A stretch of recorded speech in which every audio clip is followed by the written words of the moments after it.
We're going to roll the bones here. We got about 8 minutes or 9 minutes left in the show, and this call may be very quick. I don't know. John in London. Hi, Matt. We spoke over the email. Do you remember me? Yeah, didn't I say in the email that the conversation was over? Yeah, you said that I didn't have any proof and evidence to justify my Christianity. Right. Yeah, and it's not that, it's that you reject my evidence. But I will grant you this and say, what proof and evidence do you have that atheism is accurate and correct? Didn't I answer this in the email to you, that your question is nonsensical because atheism doesn't have a burden of proof? It is the rejection of claims that haven't met their burden of proof. Your question is nonsensical. Yeah, atheism is the lack of belief in something. Yeah, but what proof and evidence do you have? Okay, I don't know how many other ways I can explain this. I lack the belief because I know what's inside my head. I don't know how else I can explain this, but let's imagine that I have a box here, and Don claims that there is a unicorn in this box, and I say I don't believe him.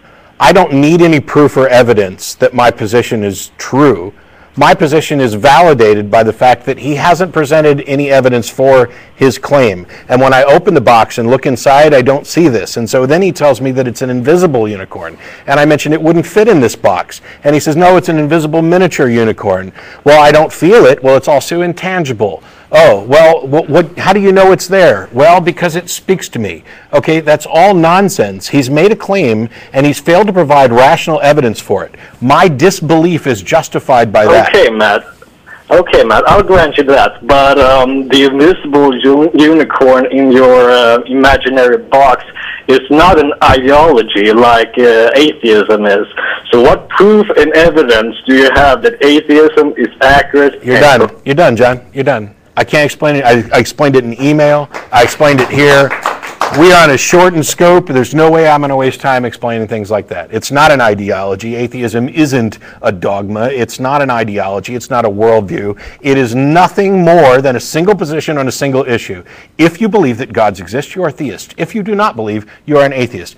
Everything else that would be considered ideological is separate, which is why atheists can be libertarians, Green Party, Republican, Democrat, whatever. It's why atheists could be pro-life, pro-choice, whatever. None of those things are derived from atheism. Atheism doesn't tell you anything at all about what you should do. It tells you what it is that you do not believe. I do not believe the claims that gods exist. I'm sorry that you cannot wrap your head around the burden of proof, epistemology, where and how we determine what evidence should or shouldn't be considered valid and useful. I'm absolutely sorry that you can't do that, but I have no other way to explain it to you, which we've done in email and on 2 or 3 shows now. And you've come with, oh, people can drink poisons just like it says in Mark 16. Well, first of all, Mark 16, 9 through 20 is most likely a forgery. And if you do a little research, you'd find that out. Besides the fact that it's asinine to say that you'll know these people because they'll be able to handle snakes and not die and drink poisons and not die, and that they'll cast out devils in my name, and this is how you'll know them. If you actually go and research, those verses do not exist in the oldest and best manuscripts of Mark. But even if they did, even if they're valid, even if they've been there from the beginning, and you know somebody who drank some poison and didn't die, that doesn't mean that the cause of their not dying was a God who's making this statement true. It's asinine. And you're done, John. You don't get on anymore, ever.